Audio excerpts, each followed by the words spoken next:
de su participación. Así es. Son las 7:50 y vamos con nuestro primer invitado. La voz de los protagonistas. Contacto telefónico. Le agradecemos a Luis Fernando Salazar Fernández, diputado federal por Morena, que esté con nosotros y podamos recibir su opinión sobre este paquete económico presentado el día de ayer, donde, bueno, tú fuiste protagonista por pertenecer a la Comisión de Presupuesto, y la verdad de las cosas es que estamos muy contentos de que nos acompañes, Luis Fernando, y recibir tus primeras impresiones sobre este proyecto, este presupuesto que se ha presentado. Gracias por estar con nosotros, Arturo González, Manuel Cerrato y Marcela Pámanes, te saludamos. Muchas gracias, Marcela. Buenos días a ti, a Manuel, a Arturo y a toda tu audiencia, y encantado de estar aquí con ustedes. Muy bien. ¿Cuáles son las primeras impresiones con las que te quedas de lo que ayer se presentó? Bien, efectivamente, en relación a lo que ocurre ayer con la presentación de la iniciativa de la Ley de Ingresos y el presupuesto de egresos para el año 2021, tal y como lo establece la propia Constitución, yo reconozco dos características en este paquete económico.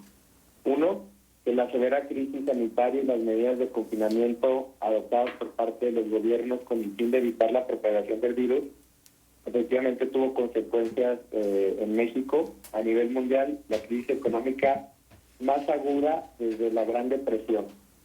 Dos, en el contexto de esta crisis simultánea, existen grupos vulnerables que se ven más expuestos en su salud y economía. Para ellos es más difícil, Marcela, contar con un trabajo remoto y por tanto corren un mayor riesgo de contagio de todas estas personas que no pueden quedarse en casa. Por ello es fundamental que el Estado les brinde protección social. Por estas dos razones es que las prioridades en el paquete fiscal, tal y como nos lo planteó el secretario Arturo Herrera, presentaron el día de ayer, serán garantizar la totalidad de los programas sociales para proteger a los que menos tienen, es decir, a los apoyos a los adultos mayores, a los jóvenes, al Construyendo Futuro y al sector agrícola. Incrementa el presupuesto del sector salud, un crecimiento del 9.1%, para tratar de tener capacidades más amplias y robustas. Pues hoy se vuelve aún más importante garantizar la salud pública de todos los mexicanos, la cual da pauta para la recuperación económica en la medida en que tengamos una recuperación en la salud. Aumentar el gasto en inversión pública. Efectivamente, los proyectos presidenciales del presidente López Obrador tienen un incremento del 5.3% de infraestructura, lo que va a permitir generar empleos en estas regiones. Y aquí también es importante decir que camina el plan ejecutivo, no la obra todavía del agua saludable para todos en la laguna. No aumentar impuestos ni incrementar el precio de los energéticos para no afectar el bolsillo de las familias mexicanas. No se recurre a un sobreendeudamiento. Se incrementa la recaudación mediante los mecanismos de fiscalización con los que ya cuenta el SAT y la Procuraduría Fiscal. El gobierno sigue consistente en mantener los precios en los principios de austeridad, de no sobreendeudamiento, de disciplina y responsabilidad financiera. Y se contemplan reducciones en el presupuesto importantes en la Presidencia de la República en un 17.3% y en la Secretaría de Hacienda y Crédito Público en un 15.3%. Habrá una disminución en el gasto administrativo. Sin embargo, no se afectará en el gasto de universidades públicas, no se va a afectar el gasto para impulsar la igualdad entre hombres y mujeres, y no se va a afectar el gasto para programas de búsqueda y atención a víctimas. Otra cosa que nos comentó y que viene en el paquete, no hay ajuste en las participaciones federales que reciben las entidades federativas y los municipios. Indicadores y estimaciones. Podemos decir que, como lo decía ahorita hace un momento Manuel, se prevé el PIB de México se contraerá un 8%, pero el gobierno prevé un crecimiento del 4.6% para el próximo año, y es la estimación más optimista que hemos escuchado de meses para acá. El precio de la mezcla del petróleo de exportación se estima en $42.1 por barril, con una plataforma de producción de 1.857.000 barriles diarios. con una inflación anual del 3%, el tipo de cambio promedio de 21.9 pesos por dólar, y se prevén ingresos presupuestarios, esto es en miles de millones de pesos, o sea, más bien billones, de 5.539 billones de pesos, que es un 3% menor real a lo aprobado en el 2020, pero mayores en 6.4% real respecto a lo estimado al cierre del año. Fechas de aprobación, tenemos una fecha límite que marca la propia ley de ingresos, que es el 20 de octubre, y una fecha límite para el PES, que es el presupuesto de egresos, para el 15 de noviembre. Esto es, digamos, Sí. en síntesis, A el grosso modo. resumen de lo que vimos ayer con el secretario Arturo Herrera. Sí. Luis Fernando, a ver, me llama la atención varias cosas. La primera, esto que tiene que ver con el ajuste del crecimiento, en la proyección pues de una recuperación del 4.6% del PIB para 2021. Y sin embargo nos vamos a quedar atrás, ¿no? Precisamente por el decrecimiento que hubo por la pandemia. Esto va a representar costos para el país. Esperaría que dentro del presupuesto hubiera habido algún tipo de apoyos y proyecciones para la recuperación posterior de ese 4 punto y tantos que nos va a estar faltando de acuerdo a cómo está proyectado este paquete económico. Y tú decías que no va a haber ajustes en las entidades federativas. Pues en una primera revisión ya se sabe que los estados que van a privilegiar en función del presupuesto son los estados donde se desarrolla el Tren Maya, y que de hecho dábamos la cuenta de la nota que publica hoy Vanguardia, que hay un total de 5.344 millones de pesos que el gobierno federal plantea reducirle a Coahuila, así ya en cifras puntuales. Eso también importante, tu reflexión. Hay ajustes y tendremos que ir conociendo a más detalle cada aspecto del paquete económico, pero sin duda alguna sí hay una proyección de reducción de presupuesto para las entidades federativas. Más bien permanecen igual la política de distribución. La disminución se da, más bien no se da en las entidades que efectivamente reciben obras con financiamiento 100% federal y que ejecuta directamente el gobierno de México. No es dinero que vaya a pasar por las arcas estatales, por las tesorerías de los gobiernos estatales, en donde va a pasar, por ejemplo, el Tren Maya. Entonces, en estricto sentido, aunque sí va a haber una derrama económica mayor, como bien lo dices y tienes razón, no aumenta en el papel, en la contabilidad, un presupuesto para los estados del sureste por donde cruzará el Tren Maya. En el caso de Coahuila, yo no lo tengo claro la reducción de la que se habla de los 5,000 millones de pesos, que soy honesto, porque uno, no hemos tenido las horas necesarias para estudiarlo, y dos, no veo el ajuste, la reducción en relación directa a lo que se va a recaudar, que es un 3% menos de lo que se recaudó el año pasado, en términos de la aprobación. Ya. Porque también hay que decirlo, que mientras va transcurriendo el año y si la recaudación resulta, pues bueno, también se termina recaudando en este caso un 6% más de lo estimado. Entonces, a mí se me hace muy apresurado decir que Coahuila va a recibir 5,000 millones de pesos menos.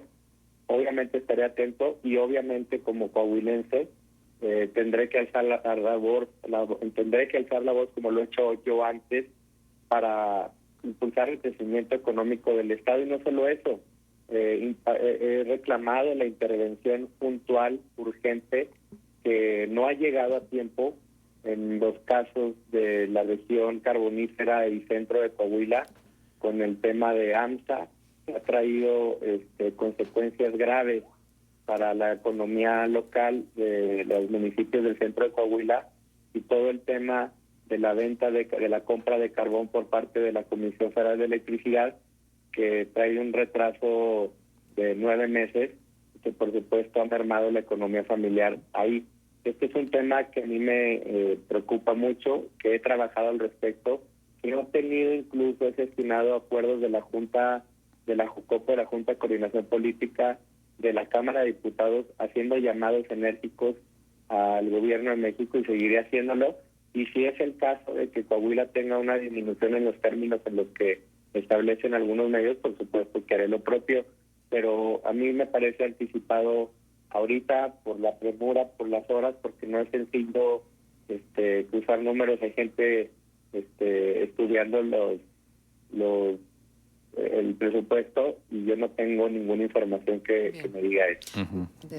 Luis Fernando, buen día, un gusto saludarte como siempre. En el tema de salud, bueno, el incremento que se plantea es de apenas 9.1%, también un incremento del 5% para IMSS e ISSSTE en su conjunto. Parece muy poco y bueno, la pregunta sería si esto no parece irresponsable, no resulta irresponsable de parte del gobierno federal en un contexto de pandemia cuando, bueno, por otro lado, las megaobras tienen, en el caso del Tren Maya, por ejemplo, un incremento de más del 600%, en el caso del aeropuerto de Santa Lucía de prácticamente 300%, y en salud 9% y 5% nada más para el IMSS y el ISSSTE.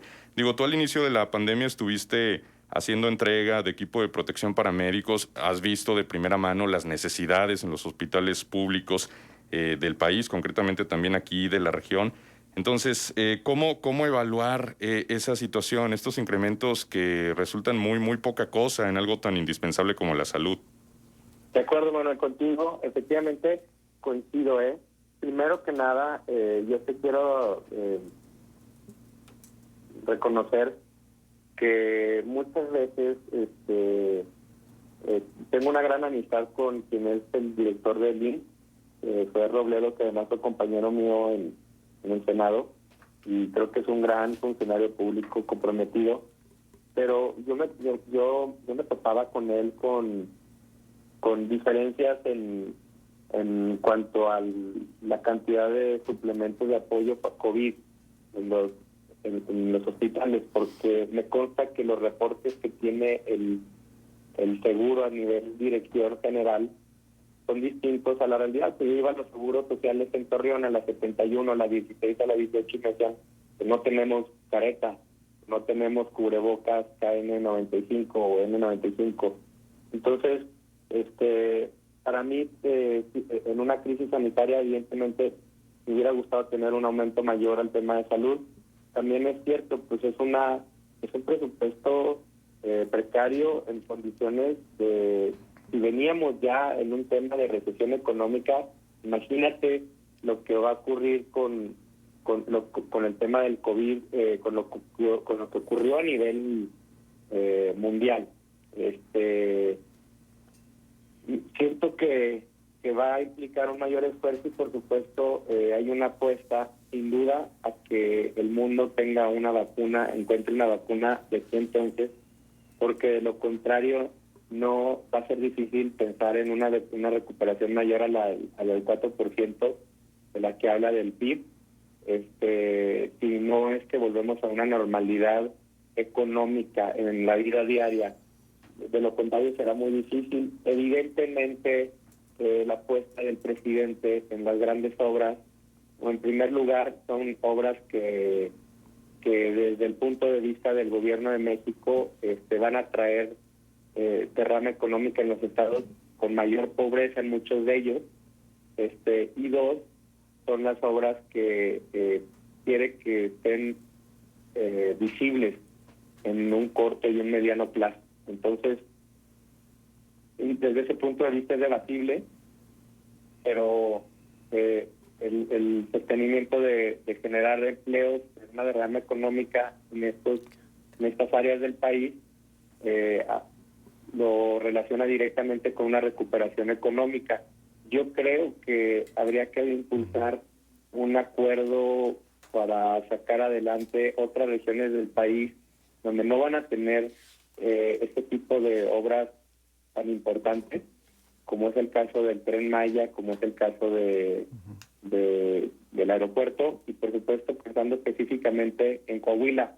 Yo estoy muy ilusionado con el tema del agua, el agua saludable para todos, que va a ser una obra de más de 9,000 millones de pesos, que va a resolver un problema añejo de fondo, que es un proyecto presidencial, y lo que me ilusiona es que ver este empeño que le pone la presidencia a los proyectos presidenciales, pues lo van a ver reflejado en la laguna, una vez que se cuente con el proyecto ejecutivo.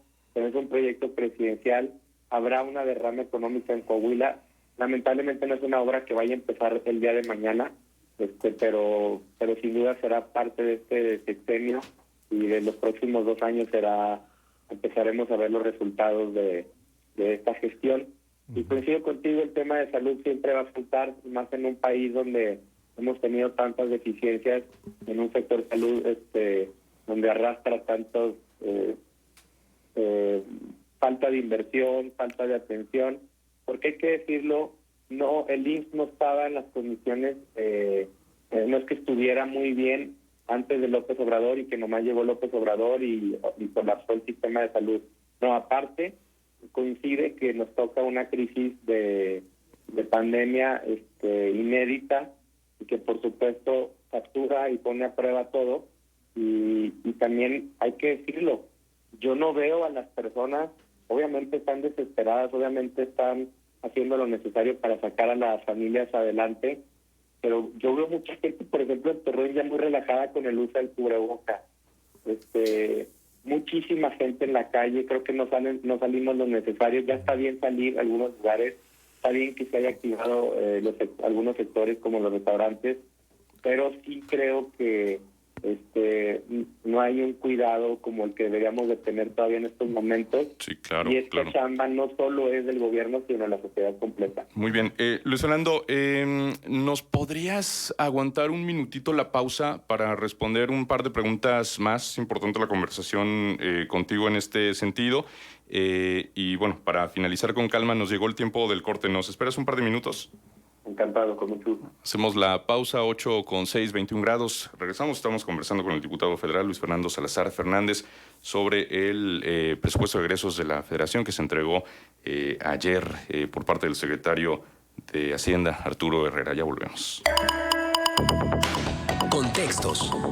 El programa líder en la radio hablada en La Laguna. En Hospital Amistad, nuestro propósito es brindarle lo mejor de nosotros.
Contextos. Radio Consentido. Continuamos. Correo electrónico contextos@gremradio.com.mx. Encuéntranos en Facebook y síguenos en Twitter. Noticieros Grem. 8 de la mañana con 9 minutos y nos apresuramos porque hay una pregunta de parte de Arturo para nuestro invitado Luis Fernando Salazar Fernández. Estamos revisando el tema de la entrega del paquete económico 2021. Luis Fernando Salazar, buenos días. Te saludo Arturo González. Mencionas que efectivamente a lo largo del año van ajustándose los presupuestos y probablemente Coahuila no vaya a recibir la cantidad que se dice en estos momentos y que pudiera sufrir a lo largo del año incrementos. Sin embargo, de entrada el piso ya es más bajo, ¿no? Desde el que se parte.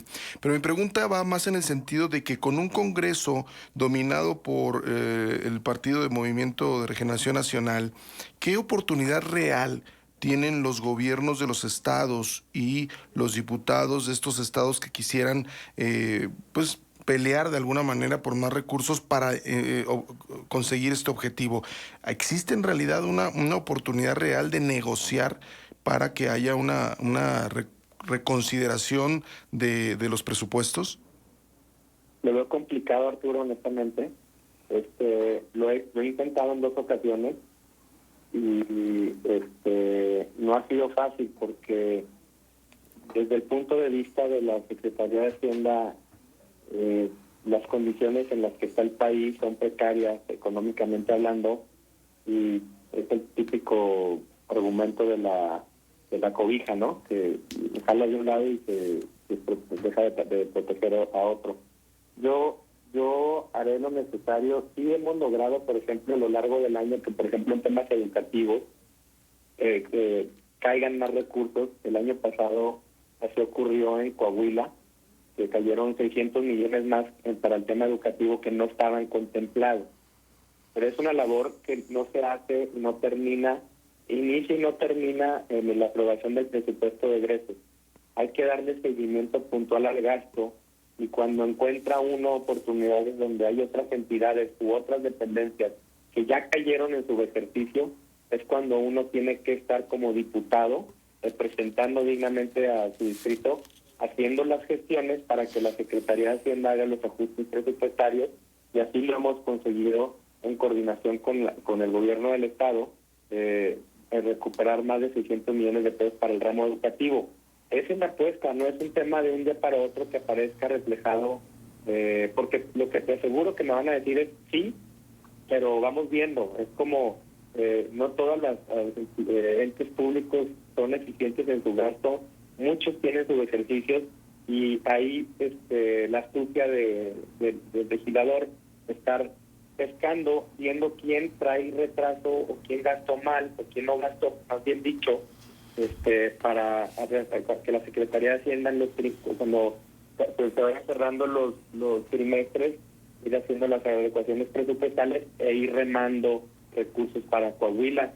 Creo que el tema de la región centro y carbonífera es fundamental para lo que se viene para nuestro estado, y sobre todo, insisto, que esté listo el proyecto ejecutivo de agua saludable para todos, que va a resolver de fondo un problema añejo de Coahuila. No sé si te respondí bien. Sí, sí, se quedó claro.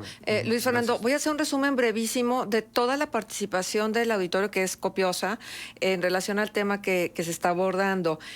Por favor, diputado, defienda nuestros impuestos. Yo no estoy de acuerdo con que mis impuestos se vayan a Tabasco y a Yucatán. Si yo pago impuestos es para que mi estado y mi ciudad reciban lo que aportan. Muy buenos días. ¿Nos podría informar si para el presupuesto 2021 se contemplan programas de capacitación o educación a las personas que reciben los apoyos o subsidios para que en el futuro sean autosuficientes y ello les saque definitivamente de la pobreza? Continuamos con el sistema institucionalizado de compra de votos que perpetuará a Morena en el poder. ¿Qué pasó con la megadeuda, diputado? ¿Sigue investigando o solo se utiliza el tema para promoción electoral? Luego esto que nos dicen, por favor, ya se olvidaron el tema de las empresas fantasma. Usted pues fue de los que presentó el tema. Por favor, recupérelo y hagamos memoria. Que si estás de acuerdo con el presupuesto tan elevado que tiene el Tren Maya, te preguntan. En fin, mucha participación del auditorio, y me da mucho gusto porque eso quiere decir que hay interés en el tema, y eso es lo que necesitamos, ¿no? Que todos estemos participando. Muchísimas gracias, Luis Fernando, por tu participación. Será necesario que nos encontremos en otro momento. Me va a encantar, Marcela. Les agradezco mucho a todos los integrantes, a toda tu audiencia que participó, Arturo, Manuel, y por supuesto que habrá cosas, por ejemplo, en el tema de los jóvenes construyendo el futuro. Está el mes 13, porque el apoyo dura de los aprendices 12 meses, y el mes 13 es para darles capacitación y conseguirles un trabajo permanente. Se van a bajar y se están por terminar de aplicar 7,000 apoyos a las microempresas en Torreón, en Torreón únicamente de un apoyo de 25,000 pesos a 7,000 microempresas. Y sabemos que es una labor inacabada, pero por supuesto tengan la tranquilidad y la seguridad de que estoy haciendo todo lo que está de mi parte para traer lo mejor para Torreón, más allá de cualquier color. Soy torreonense, soy coahuilense y haré todo lo posible porque nos vaya bien a todos. Que por favor te acuerdes de las personas que se están recuperando de COVID y que presentan efectos pues secundarios a la enfermedad, aún y cuando ya estén las pruebas negativas, que también los consideres. Bien, pues gracias Luis Fernando, hasta la próxima. Luis Fernando Salazar Fernández, diputado federal por Morena, estuvo con nosotros.